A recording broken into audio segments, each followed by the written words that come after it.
Com mais de 400 milhões de motocicletas e 30 milhões de automóveis vendidos, a Honda Motor Company não é apenas uma marca, é um império de velocidade, confiabilidade e engenharia japonesa. No motociclismo, seus feitos beiram o lendário. 8 vitórias no exigente Rally Dakar, mais de 800 triunfos na principal categoria da MotoGP, e a honra de ter sido a casa de campeões como Valentino Rossi e Marc Marques.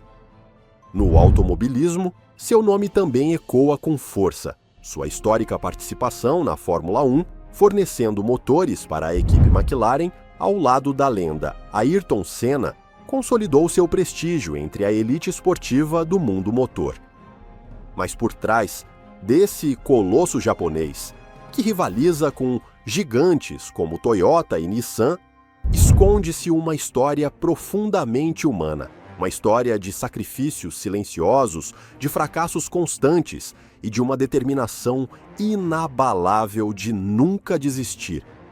Soichiro Honda, o autodidata incansável, o gênio rebelde que nasceu entre ferramentas, que aprendeu a manipular motores antes mesmo de saber ler direito, que foi expulso da escola técnica por baixo desempenho, que chegou até a ser rejeitado pela Toyota e ainda assim conquistou reconhecimento absoluto, a ponto de ser considerado o Henry Ford japonês. Hoje, viajamos ao Japão, no início do século XX, para redescobrir as origens, a glória e o legado da Honda Motor, a montadora fundada por um homem que quebrou as regras, desafiou o sistema e construiu, contra todas as probabilidades, uma das empresas mais valiosas do planeta.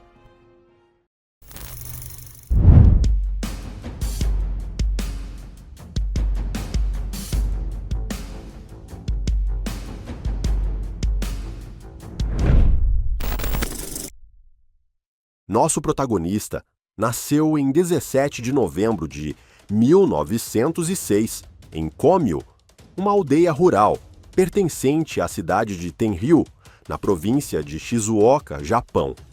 Sua infância transcorreu entre a austeridade e o trabalho silencioso de um lar humilde. Sua mãe era tecelã e seu pai, Jihei Honda, era conhecido como o ferreiro da comunidade. Esse ambiente familiar permitiu que Soichiro crescesse cercado por ferramentas, engrenagens e parafusos. No entanto, seu destino foi selado para sempre quando, sob um simples galpão de madeira, o Sr. Jihei decidiu abrir uma oficina improvisada para consertar bicicletas. No início do século XX, as bicicletas começaram a se popularizar como meio de transporte acessível em um Japão em transformação. E para o jovem Soichiro, esse fenômeno não era apenas uma moda, mas uma verdadeira escola. Enquanto outras crianças brincavam, ele se mergulhava no mistério da oficina, desmontando e consertando sem parar, fascinado pela linguagem oculta da mecânica. Foi nesse ambiente que ocorreu um momento definidor. Um dia, ao sair da escola, viu pela primeira vez um automóvel, um Ford modelo T, avançando solenemente pelas estradas de terra. Quando o carro desapareceu, Soichiro se ajoelhou para cheirar o rastro de óleo e gasolina que ele havia deixado no caminho. Foi o aroma mais delicioso que já senti na vida, recordaria anos depois. Curiosamente, essa admiração por máquinas não refletia em seu desempenho escolar. Soichiro era um aluno rebelde, distraído, mais interessado na prática do que na teoria. Certa vez, falsificou a assinatura dos pais, esculpindo um carimbo em um pedaço de borracha de pneu de bicicleta para justificar suas notas ruins. O truque funcionou tão bem que ele até compartilhou com colegas, até ser descoberto, claro. Aos 15 anos, sem concluir o ensino médio, e com pouco mais do que determinação nos bolsos, tomou a primeira grande decisão da sua vida: deixar sua aldeia e viajar para Tóquio. Em 1922, conseguiu o impensável. Foi aceito como aprendiz na Art Shokai, uma das oficinas mais prestigiadas da cidade, fundada pelos renomados Irmãos Sakakibara. Não foi fácil. As jornadas eram longas, o salário praticamente inexistente, e seu pagamento real se resumia a um teto e um pouco de comida. Sua principal função era manter a oficina impecável e, curiosamente, também servir de babá para o filho de um dos chefes. Talvez humilhante para muitos, mas não para Soichiro. Ele nunca reclamava. Para ele, estar na oficina era estar no templo. Dormia no chão, chegava primeiro e saía por último. Queria absorver todo o conhecimento possível. O seu local de trabalho é sua escola, diria anos depois. E o melhor de tudo é que ainda te pagam por isso. Durante esses anos, aprendeu a consertar motores de motocicletas e automóveis europeus, que só os ricos podiam importar. Suas habilidades para detectar falhas, ajustar o desempenho e propor soluções inovadoras não passaram despercebidas. Yuzo Sakakibara, um dos dois fundadores da Art Shokai, logo reconheceu o talento nato do jovem. Tornou-o seu braço direito, dando-lhe responsabilidades cada vez mais complexas e permitindo que ele participasse de projetos especiais da oficina. Juntos, desenvolveram um carro de corrida com motor de avião Curtiss. Em 1924, com apenas 18 anos, um Soichiro viciado em adrenalina pilotou o protótipo em uma importante competição e incrivelmente venceu. A vitória memorável lhe trouxe reconhecimento e sua reputação como mecânico cresceu vertiginosamente. Soichiro trabalhou com devoção na oficina dos irmãos Sakakibara, até que em 1928, aos 22 anos, seus chefes lhe confiaram uma missão ainda maior: abrir e dirigir uma filial da oficina em Hamamatsu, Shizuoka. Assim, Soichiro retornava à sua terra natal, mas já não era aquele adolescente curioso que partira, e sim um mecânico experiente, com uma grande responsabilidade à frente.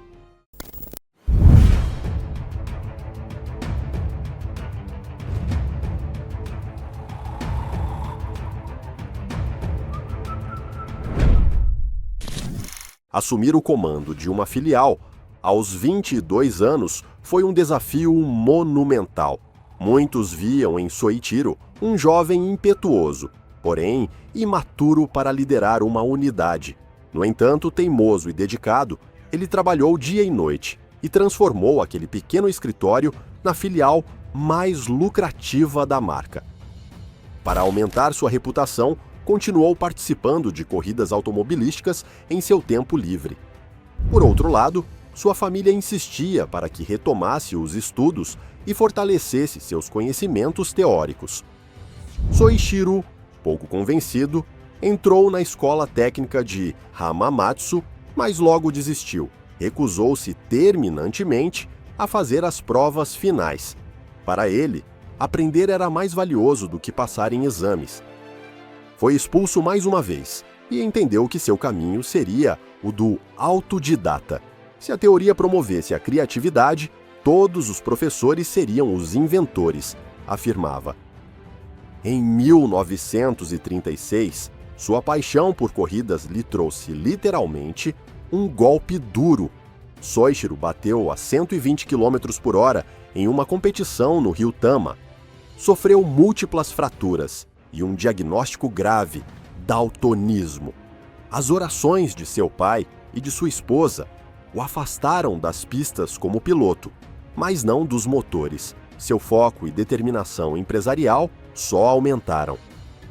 Até então, havia passado quase uma década na Art Shokai, mas seu espírito inquieto já não se contentava em liderar uma filial e viver consertando carros. Ele queria criar.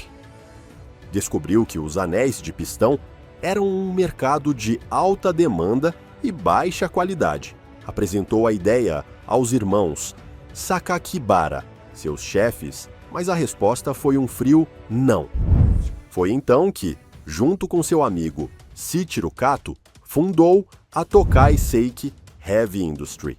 Já um jovem empreendedor confiante em sua engenhosidade, Soichiro se candidatou como fornecedor da Toyota Motor Company, que na época começava a desenvolver seu primeiro automóvel produzido em massa.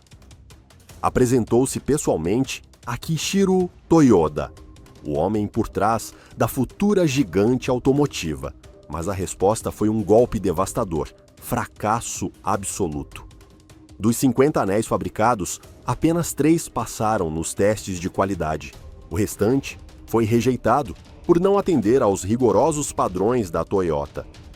Mas Soichiro não desistiu. Durante 2 anos, virou noites, projetando anéis obsessivamente e estudando metalurgia. Chegou a voltar ao Instituto de Hamamatsu, não para diplomas, mas para assistir apenas às aulas que lhe interessavam. Também viajou por todo o Japão, visitando fábricas e centros siderúrgicos para aperfeiçoar sua técnica. Seus familiares notaram o imenso sacrifício que ele dedicava à sua nova fase de inventor se refletia em seu rosto cansado. Em 1939, finalmente, sua perseverança deu frutos. Sua segunda apresentação foi mais que bem-sucedida. Não só se tornou o principal fornecedor da Toyota, como também da Nakajima Aircraft e da Mitsubishi Heavy Industries. A Tokai Seiki cresceu rapidamente, chegando a empregar cerca de 2.000 pessoas.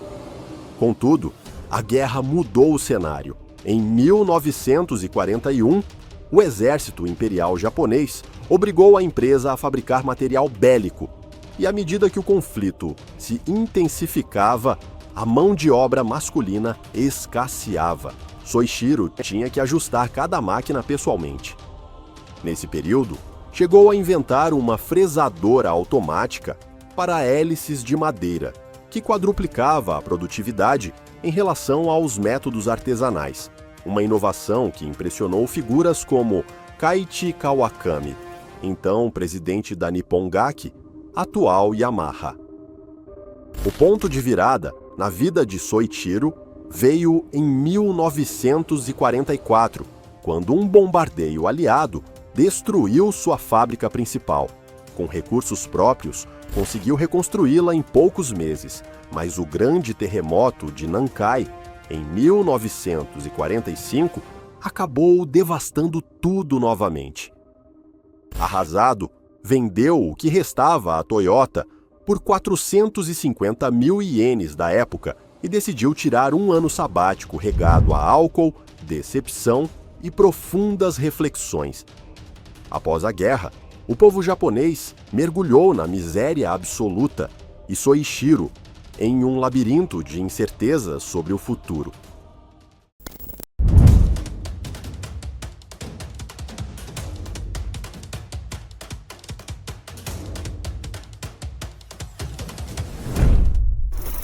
O Japão despertava da guerra mais pobre do que nunca.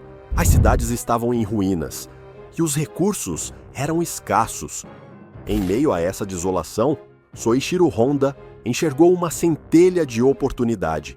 Fundou uma pequena oficina em Hamamatsu, que batizou com um nome ambicioso, Honda Technical Research Institute.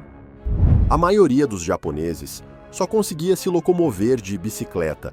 As motocicletas até existiam, mas eram um luxo impensável para uma população devastada. Soichiro, sempre engenhoso, adaptou um pequeno motor de 2 tempos, originalmente projetado para rádios militares, e o instalou em uma bicicleta. O tanque de combustível, uma simples bolsa de borracha reutilizada, usada originalmente para água quente. Assim, nasceu um veículo rudimentar de um cavalo de potência que, em 1947, evoluiria para o Honda Type A. O modelo ficou conhecido como Choo-Choo, por conta do seu som peculiar. Vendeu mais de 1.500 unidades, e com esse modesto sucesso, Soichiro rebatizou sua oficina em 1948 como Honda Motor Company. Estava nascendo um gigante, com apenas 34 funcionários.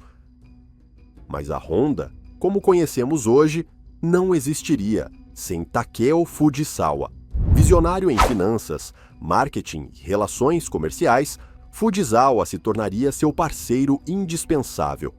A parceria, firmada em 1949, permitiu que Soichiro se dedicasse inteiramente ao que mais amava, inventar. Juntos, formariam uma das duplas mais formidáveis da indústria automotiva japonesa. Naquele mesmo ano, lançaram sua primeira motocicleta, fabricada inteiramente pela Honda, a Dream D-Type. O curioso nome surgiu de um funcionário que exclamou: "Foi um sonho terminá-la." Apesar do design robusto que limitava as vendas, o caminho estava traçado. Em 1951, a chegada da E-Type marcou um antes e depois, um motor de 4 tempos, silencioso, eficiente e confiável. Para evitar empréstimos bancários, Fujisawa criou um modelo de negócios inédito: vender a produção antes mesmo de fabricá-la, garantindo liquidez por meio de contratos com concessionárias. A Honda havia encontrado sua fórmula. Em 1955, a Honda Motor já era a maior fabricante de motocicletas do Japão, mas a glória viria com o modelo Super Cub, lançado em 1958. Seu design simples, preço acessível e confiabilidade mecânica o transformaram em um fenômeno mundial. Com mais de 30.000 unidades vendidas no primeiro ano, o Super Cub ainda é produzido até hoje, sendo o veículo motorizado mais vendido da história. Com esse ímpeto, em 1959, a Honda chegou aos Estados Unidos. A filial de Los Angeles enfrentou um desafio cultural. Na América, motos eram associadas à rebeldia, gangues e tipos barra pesada. A Honda mudou essa narrativa em 1963, com uma ousada campanha de marketing. Você encontra as pessoas mais simpáticas em uma Honda. A mensagem quebrou estigmas. Agora, as motos eram para estudantes, donas de casa e trabalhadores. Sucesso foi imediato. Enquanto isso, Soichiro continuava obcecado com outro sonho: competir e vencer nas pistas. Em 1954, declarou aos seus funcionários: "Agora que somos uma empresa sólida, vamos competir e vamos vencer o campeonato mundial." Participaram do Isle of Man TT em 1959, o evento mais prestigiado do motociclismo mundial. Embora não tenham vencido, suas 4 motos completaram a dificílima prova, demonstrando confiabilidade.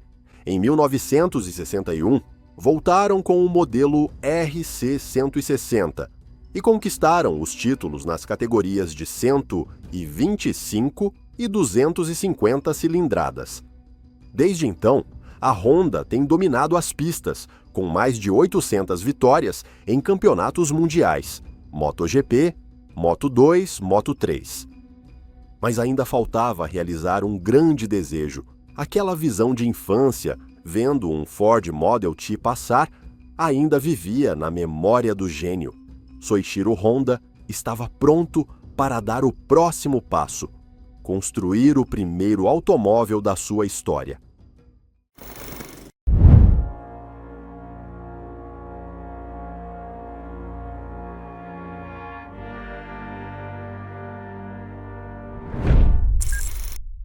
Enquanto o Japão se reconstruía, o Ministério do Comércio promovia a consolidação industrial. Apenas grandes empresas como Toyota ou Nissan deveriam concentrar os recursos, mas Soichiro e Takeo Fujisawa, fiéis ao seu espírito rebelde, encontraram um caminho diferente: não competir diretamente, mas conquistar os nichos ignorados pelos gigantes. O dia 5 de junho de 1962 marcou um marco histórico. Na 11ª Assembleia Geral da Honda, Soichiro apresentou o S360, um pequeno esportivo que demonstrava a ambição automotiva da marca. Embora nunca tenha entrado em produção, acendeu a faísca. O verdadeiro ataque veio em outubro, no Tokyo Motor Show, com o S500 e a mini caminhonete T360. O S500 trazia um motor de 531 centímetros cúbicos, 4 cilindros a 9.050 RPM e uma inusitada transmissão por corrente, herança direta do espírito motociclista da Honda. Não foi um sucesso comercial, mas sim um sinal claro. A Honda havia chegado ao mundo das 4 rodas. Em 1965, a empresa japonesa mirou alto. Estreou na Fórmula 1 e, em apenas 2 anos, conquistou sua primeira vitória no Grande Prêmio do México, superando Ferrari e Lotus. A mensagem ao mundo era clara: não fabricavam apenas motos, sabiam como vencer corridas de carro. Em 1967, chegou o lançamento do N360, um veículo utilitário compacto que se destacou pelo baixo consumo de combustível e preço acessível. A Honda havia entrado no terreno dos gigantes japoneses. A década seguinte seria marcada pela crise do petróleo que abalou os fabricantes do mundo todo. Para enfrentar a crise, os grandes do Japão concordaram em reduzir a produção e aumentar os preços, focando em quem ainda podia pagar por um carro. A Honda fez o oposto, dobrou a produção e reduziu os custos. O resultado? As vendas nos Estados Unidos cresceram 76%, enquanto os concorrentes amargaram quedas médias de 40%. Sua arma secreta contra a crise foi o Honda Civic de 1973, com motor CVCC, eficiente, confiável e o primeiro a cumprir as normas de emissão dos Estados Unidos sem a necessidade de catalisadores. Essa invenção tecnológica mudou a indústria, forçando gigantes como Ford e Chrysler a adotarem tecnologias similares. No entanto, o engenho de Soichiro e sua equipe não agradou a todos. Um diretor da General Motors declarou: "Essa tecnologia da Honda funciona bem em motos, mas não em carros de verdade." Soichiro respondeu com elegância. Comprou um Chevy Impala, levou-o ao Japão, instalou nele um motor CVCC e passou nos testes da EPA, forçando a GM a reconhecer a genialidade da Honda. Lição aprendida: os fatos falam mais alto do que as palavras. Em 1976, nasceu o Accord, um verdadeiro best-seller que até hoje detém o recorde de modelo mais indicado e com mais vitórias na lista dos 10 melhores carros da revista norte-americana Car and Driver. Nesta década, Soichiro e Fujisawa decidiram se aposentar, entregando a gestão a Kiyoshi Kawashima. A escolha do sucessor gerou críticas na sociedade japonesa, pois, por tradição, os herdeiros devem assumir os cargos. Soichiro confiava plenamente em Kiyoshi e afastou sua família das decisões corporativas. Afirmava que a liderança devia estar nas mãos daqueles com as habilidades e competências certas. Outras críticas que recebia: não se importava com diplomas ou títulos acadêmicos dos candidatos à sua empresa. Soichiro preferia observar atitudes e comprometimento. Sempre fez as coisas do seu jeito, ignorando padrões socioculturais, um grande mérito, considerando a sociedade tradicional japonesa. Após anunciar sua aposentadoria, manteve-se ativo, Praticava esqui, participava de corridas, voava de asa delta e até balão. No entanto, sua saúde começou a enfraquecer no fim da década de 1980. Em 5 de agosto de 1991, faleceu aos 84 anos de idade. Sua morte ressoou no mundo todo. A lenda da Fórmula 1, Ayrton Senna, dedicou sua vitória daquele fim de semana ao fundador da Honda, destacando a profunda conexão entre a empresa e o universo do automobilismo. O gênio japonês deixou um legado extraordinário: 470 invenções, 150 patentes, doutorados honorários pela Universidade Técnica de Michigan e pela Universidade Estadual de Ohio, além de reconhecimentos notáveis. O Grande Cordão da Ordem do Sol Nascente, a maior honraria japonesa, e sua inclusão no Automotive Hall of Fame em 1889.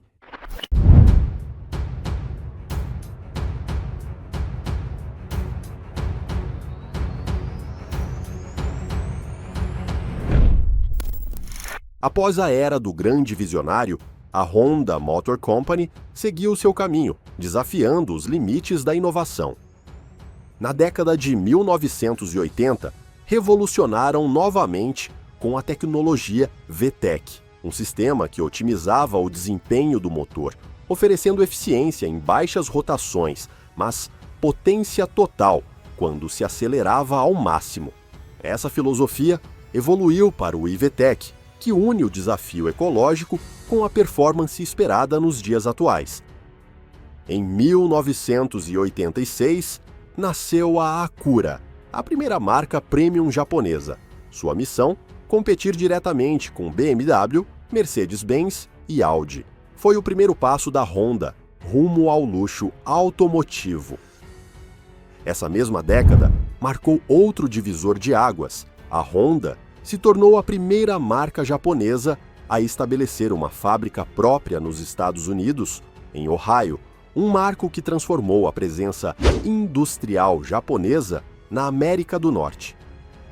Nos anos 1990, surgiu o icônico Honda NSX, um super esportivo com motor V6 em alumínio e tecnologia de competição, criado para inspirar e rivalizar com os melhores da Europa.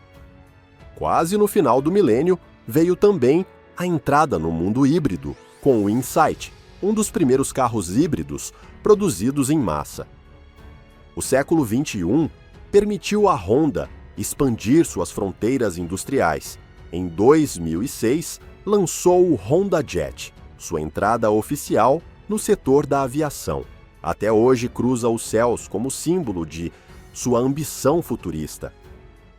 Além disso, no campo da robótica, apresentou o icônico Asimo, um robô humanoide projetado para auxiliar idosos e pessoas com mobilidade reduzida.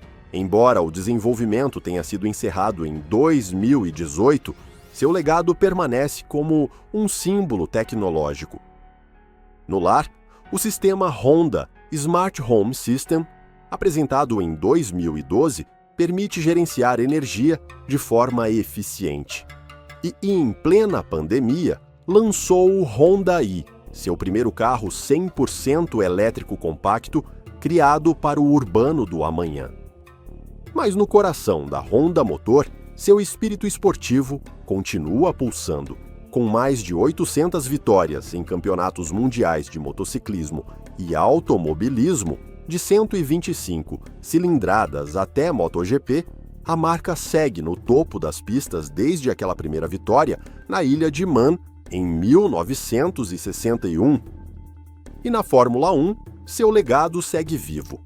Como fornecedora de motores para equipes renomadas como McLaren e Red Bull Racing, voltou a saborear a glória da categoria máxima. Atualmente, a Honda conta com mais de 200 mil funcionários, presença em mais de 150 países e uma capitalização de mercado próxima a 50 bilhões de dólares. Nascida como a oficina de um engenheiro autodidata, e sobrevivente de seus primeiros fracassos, a Honda transformou-se em símbolo de que sonhos construídos com esforço podem sim se tornar impérios. Soichiro Honda provou isso. Com persistência, engenhosidade e tenacidade, os sonhos se tornam realidade e voam alto.